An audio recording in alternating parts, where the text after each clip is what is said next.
Salut Sandrine. Salut. Merci d'avoir accepté mon invitation. Avec plaisir. Sandrine, tu es députée des écologistes de Paris. Tu viens d'être réélue pour un deuxième mandat, même si le premier avait été un peu raccourci. Et tu sors en cette rentrée un livre aux éditions du Seuil qui s'appelle « Ce qui nous porte, comment nous pouvons éviter la catastrophe ». Tu poses toute une série de questions à la gauche, à la France et même au monde. C'est aussi toute une série de combats dans lesquels tu es engagé ou que tu souhaites réengager, auxquels tu souhaites donner aussi une centralité, un peu plus que ça ne l'est parfois dans nos réflexions à gauche.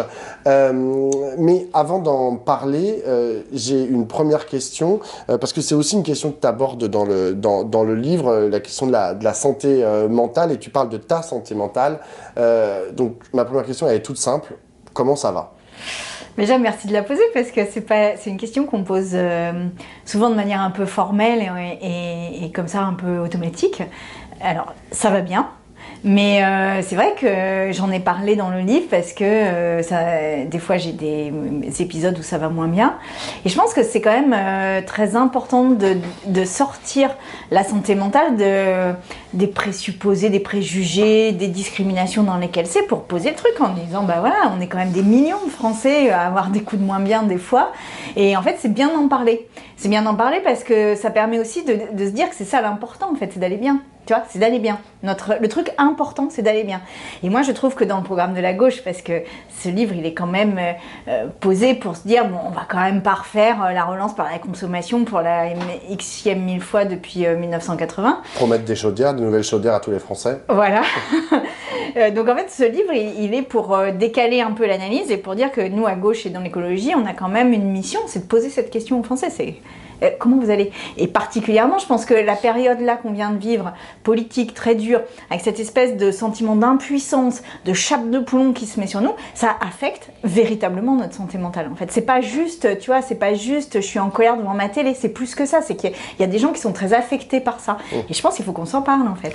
Là, tu te places en résonance avec les Français et les Françaises, mais je dis pas que t'es pas une Française comme les autres, t'es bien sûr une Française comme les autres aussi, mais t'es aussi une personnalité politique, t'es aussi une personnalité très présente dans les médias, et c'est vrai que très souvent on se dit, bon bah, les gens comme Sandrine Rousseau, ils vont toujours bien. Ou en tout cas, c'est toujours ça qu'ils présentent. Tu vois, un homme ou une femme politique, un homme ou une femme médiatique, on a toujours de lui, on a l'impression que ce sont des surhommes et des surfemmes qui vont, voilà, qui planent à 3000, qui dorment 2 heures, qui font 2000 activités par jour, et qui en plus ont le temps de penser à un projet pour la France. Toi, est-ce que tu veux faire aussi un pas de côté par rapport à ça, et dire, c'est le sens de ta réponse, de dire, bah en fait, on est aussi des femmes et des hommes comme tout le monde. Oui, on est des femmes et des hommes comme tout le monde. Moi, quand je vais pas bien, j'ai des pensées suicidaires, comme énormément de personnes en fait. Énormément de personnes. Et si tu veux, pour moi, c'est très important de le poser parce que depuis que je suis revenue en politique, là, après l'affaire Bopin, j'ai quand même essayé à chaque fois de relier à la fois des éléments de ce que je pouvais ressentir à une situation politique, voilà, une situation politique. Et quand je suis rentrée en politique, j'ai commencé en disant je suis en colère. Et je me souviens, mais ça avait suscité un tollé en disant mais c'est pas possible de revenir en étant en colère. Ben si, la colère fait partie des émotions humaines. Les moments de désespoir peuvent aussi faire partie des émotions humaines, comme la joie, Et en fait, je crois que, en tous les cas, moi, quand je vois Emmanuel Macron, qui est cette espèce d'ordinateur sur pattes là, dont on a l'impression qu'il ne fonctionne que par tableau Excel, je me dis c'est pas ça la politique. Puis ça la déshumanise complètement. Ça rend le pouvoir comme quelque chose d'exceptionnel, réservé à des gens qui ont des compétences tout à fait hors du commun. Bah non, la démocratie, en fait, l'esprit de la démocratie, c'est de dire que chacun et chacune peut être à un moment donné représentant des autres. Et je crois que ça participe aussi de notre vision de l'économie, de la planète, de notre rapport aux autres. En fait, quand on se sent comme ça dans une espèce de toute-puissance, de surpuissance, eh bien, on n'a pas le même rapport à la vulnérabilité, on n'a pas le même rapport aux autres pays, on n'a pas le même rapport à la dégradation de la planète et du vivant. Et en fait, pour moi, c'est très fondamental de déconstruire ça, mais très très fondamental. C'est un projet politique que de déconstruire ça, en fait. Alors, justement, là, tu as utilisé le mot de vulnérabilité, tu y consacres un chapitre, tu en fais presque un éloge de cette vulnérabilité. Ouais. Qu'est-ce que ça veut dire lorsqu'on fait de la politique de parler de vulnérabilité? Est-ce que c'est juste au sens de il faut défendre, se mettre en bouclier face aux plus vulnérables, ou est-ce que, et je pense que c'est ce que tu proposes, de faire une proposition en puissance, en fait, de ce que sont, de ce que c'est cette vulnérabilité collective? Ouais, deux choses. La première, c'est que quand on parle à gauche, on parle pauvreté souvent. Mais en fait, la pauvreté et la vulnérabilité, c'est pas tout à fait la même chose. Et ça, je pense que c'est vraiment important de le poser parce que la pauvreté génère des vulnérabilités, évidemment. C'est-à-dire que quand on est pauvre, on peut avoir des maladies, on peut avoir des problèmes de logement qui rendent vulnérables, etc., des problèmes de santé, voilà, mais je trouve que il y a quelque chose qui n'est pas pensé dans notre programme à gauche, parce que la pauvreté, elle se gère presque de manière mathématique. C'est-à-dire qu'on prend aux riches pour redonner, et il y a c'est presque une question de flux, d'ingénieur, tu vois, un peu. Alors que la vulnérabilité, pour moi, est beaucoup plus puissante, en fait, en termes politiques. C'est de dire, mais on ne sort de la vulnérabilité ou on ne prend soin des gens de la vulnérabilité que si on le fait de manière collective et si on ne le fait pas de manière surplombante, genre tu vas faire ça, mais en se mettant à la même hauteur que les personnes. Et je trouve que ça change totalement notre rapport à la politique, totalement. Et pour moi, enfin, je l'ai déjà dit, mais c'est fondamental, parce que si tu veux, on va pas pouvoir ni s'adresser à la crise démocratique, sociale, ni à la crise écologique avec des solutions toutes faites d'ingénieurs qui vont se poser comme ça, voilà, on va dire, bon, on va faire un pont ici, un tuyau là, on va faire tant de redistribution et c'est bon. En fait, là, je crois qu'on est dans un tel niveau de fragilité en fait collective qu'il va nous falloir nous prendre soin de nous. Et en fait, c'est ça notre projet à gauche. Et c'est un super projet en réalité. C'est un projet de liberté, c'est un projet d'émancipation, c'est un projet collectif, c'est un projet de solidarité. Et en fait, c'est un projet fondamentalement dans l'ADN de la gauche, mais pas dans la vieille histoire de la gauche, dans la nouvelle histoire de la gauche. Donc ce que tu proposes, c'est un changement de modèle. Ouais. Tu parles de crise de modèle et de crise de sens aujourd'hui en France. Il y a un moment de notre histoire récente qui revient très souvent dans ton livre, c'est les 30 Glorieuses. Tu dis que ça a pétri en gros les imaginaires des Français et des Françaises, qu'il y a une nostalgie terrible et puissante de cette période. Qu'est-ce que tu vois dans cette période des 30 Glorieuses et pourquoi tu dis que c'est si important aujourd'hui, en 2024, près de 50 ans après? Mais parce que je pense qu'on est dans un déni vis-à-vis de ça. C'est-à-dire que c'est une espèce de période, d'ailleurs on les a appelées les 30 glorieuses, c'est pas pour rien, hein, le terme glorieux ça dit quelque chose. Et puis c'est Keynes qui avait pensé les choses quand même, c'est le programme économique de Keynes. Et donc la gauche voudrait se raccrocher à cette période pour penser le moment présent. Et l'extrême droite renvoie aussi d'une certaine manière à des images d'Épinal de ce moment-là, parce que les 30 Glorieuses, et c'est ce que je montre, c'est que c'est à la fois une politique keynésienne, une politique de service public, mais c'est aussi un moment où chacun était à sa place, où les personnes qui arrivaient en France, les immigrés, ne restaient que quelque temps et repartaient, ou alors ils étaient dans des quartiers, dans des taudis, etc. Donc en fait, ils n'appartenaient pas complètement au récit national. Et donc, voilà, je pense que chacun y trouve un peu ce qu'il veut dans cette période-là, mais surtout, on ne se pose jamais notre rapport aujourd'hui à cette période-là. Et moi, quand j'ai vu le programme du nouveau Front Populaire sortir avec cette idée, encore une fois, de la relance par la croissance et la consommation, des plus faibles, certes, mais quand même par la relance de la croissance, je me dis, mais non, pour moi, on est d'une certaine manière à côté de ce qui est en train de se passer dans la société, à côté des aspirations et à côté de nos besoins.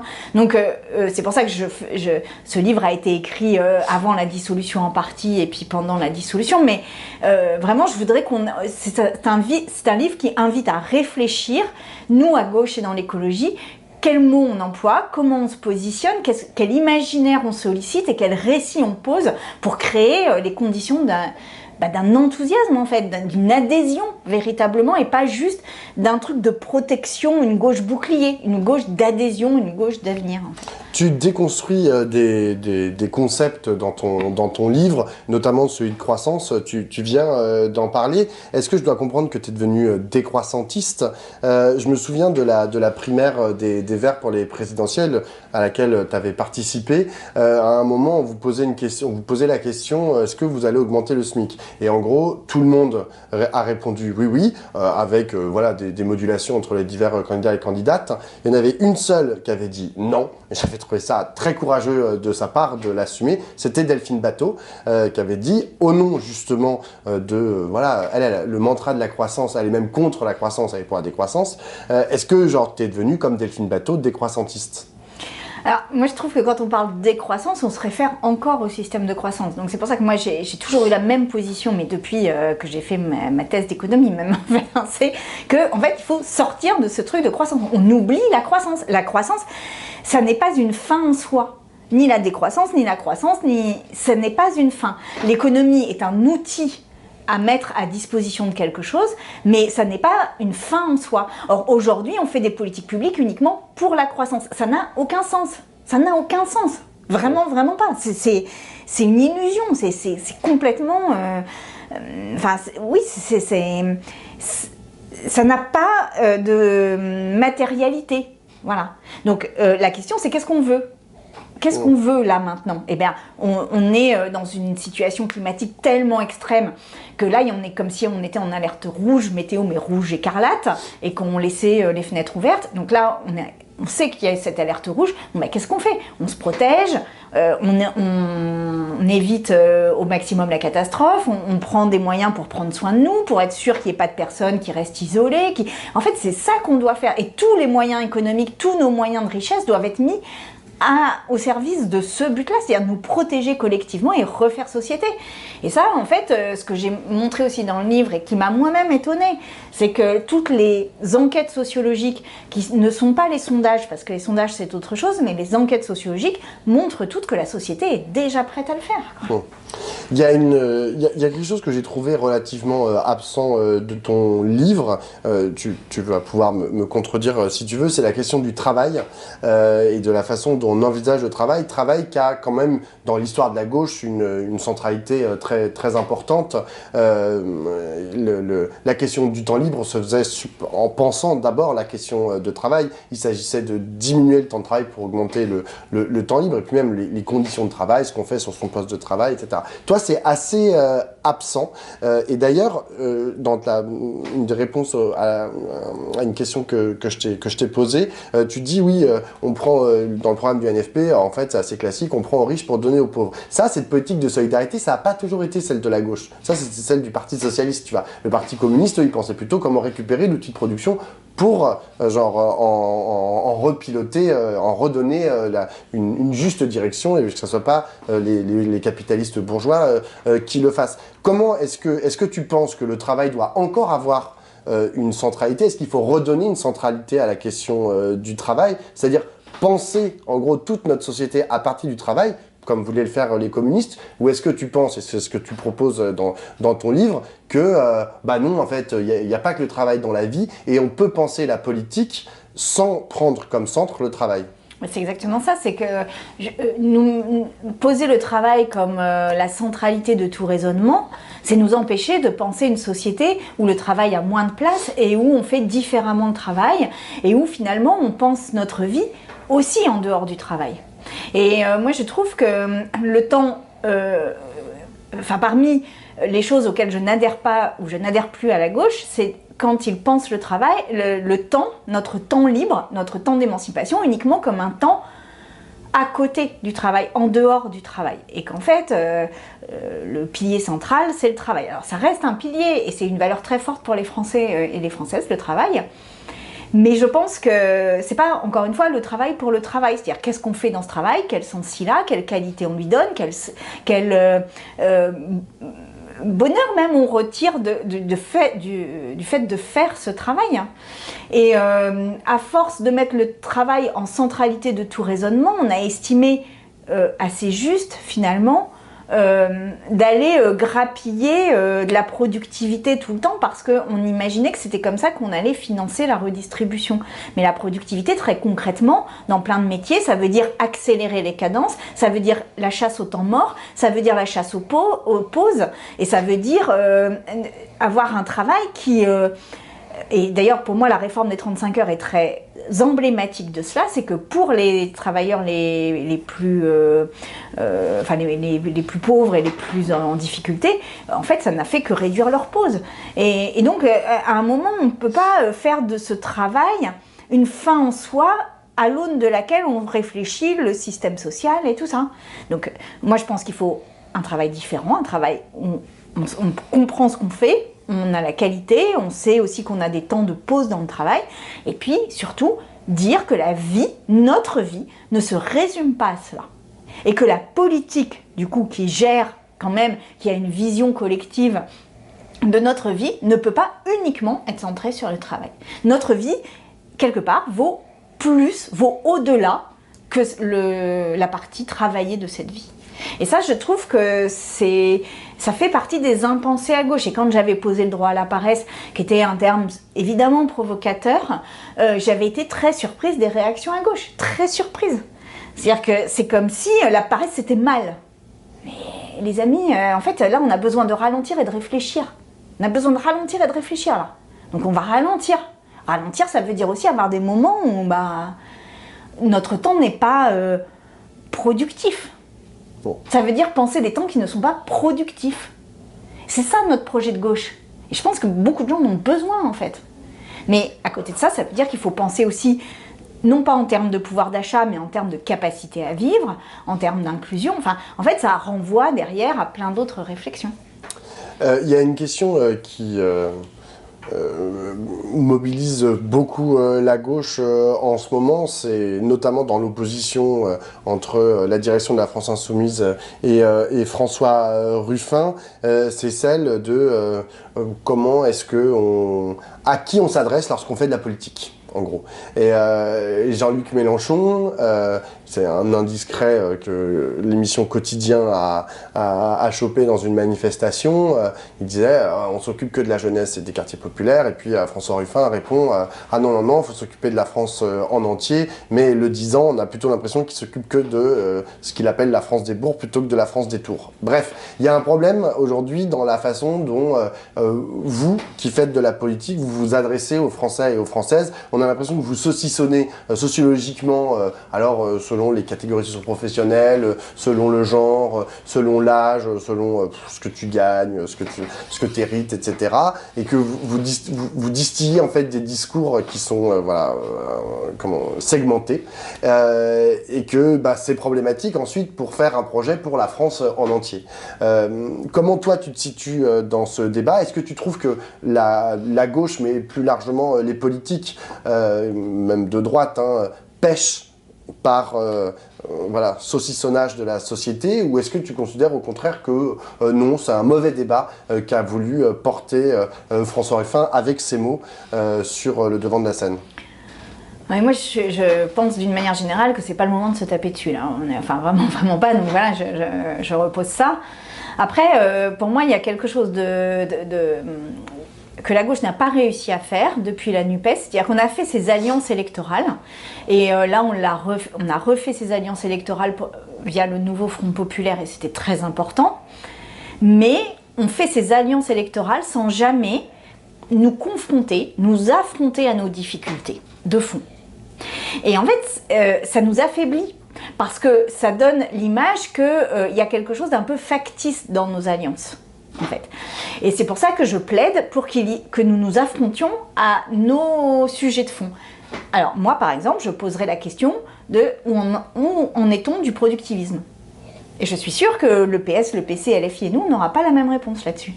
Où est-ce qu'on en est du productivisme? Comment on se positionne vis-à-vis du productivisme? Comment on se positionne vis-à-vis de la segmentation dans des espèces de parts de marché de la politique? Mais ça, ce sont des sujets que l'on doit affronter au fond. dans un cadre apaisé et serein de débat, avec des personnes qui nous éclairent sur la manière, sur les analyses, sur les recherches, etc., récentes faites sur le sujet, sur des militants, etc. Et en fait, pour moi, cette manière que l'on a d'éviter les sujets qui fâchent, vraiment aujourd'hui, sont notre talon d'Achille. Donc, ce que je pense, c'est que le nouveau Front Populaire n'aura d'avenir que si à un moment donné, on se pose et on réfléchit. C'est pour ça que je vous disais ralentir et réfléchir. Et c'est pas juste des alliances, c'est pas juste des photos sur des perrons, c'est pas juste des conférences de presse, en fait, la gauche. Tu vois, Oui, mais désolé, mais je t'ai interviewé plusieurs fois, et d'ailleurs, tu le dis souvent. Ça fait 2 ans que tu as été élu député, ça fait 2 ans que tu le répètes assez souvent. T'es pas la seule à le dire et ça n'advient pas. C'est-à-dire qu'on a l'impression qu'il n'y a pas d'autre mode de débat à gauche que l'invective et l'insulte. Ce qui est quand même un petit problème. Absolument. Et parce que je pense que, en fait, les partis sont dans une forme de fébrilité à perdre le pouvoir. Et je pense qu'on a l'impression qu'on va régler nos débats de fond à gauche par le rapport de force. C'est-à-dire un tel a fait plus que l'autre, telle force a fait plus que l'autre, et donc il y a cette espèce de bataille dont on n'est pas sorti d'une forme d'hégémonie sur la gauche. Moi je dis, et d'ailleurs j'ai fait une réunion dans ma circonscription cette semaine, j'ai dit à la base, donc c'était archi comble, donc il y a une envie de politique, il y a un besoin de politique. J'ai dit aux gens qui étaient là, écoutez, si vous voulez, on fait une agora sur nos sujets, sur des sujets sur lesquels on a besoin d'avancer. Donc on va réfléchir. Et voilà, je cite par exemple la croissance, mais ça peut être n'importe quoi. Dans la réunion, ils parlaient par exemple de vieillir, quel programme on porte là-dessus. Bon, donc on prend la croissance, on prend vieillir, on prend ce que vous voulez, et on s'affronte. On n'a pas peur, on s'affronte. On dit, moi je suis pas d'accord avec toi là-dessus. Je suis pas d'accord. Mais au moins on avance. Et derrière on fait des propositions que moi j'espère pouvoir faire remonter aux directions des partis en disant voilà ce qu'on a travaillé.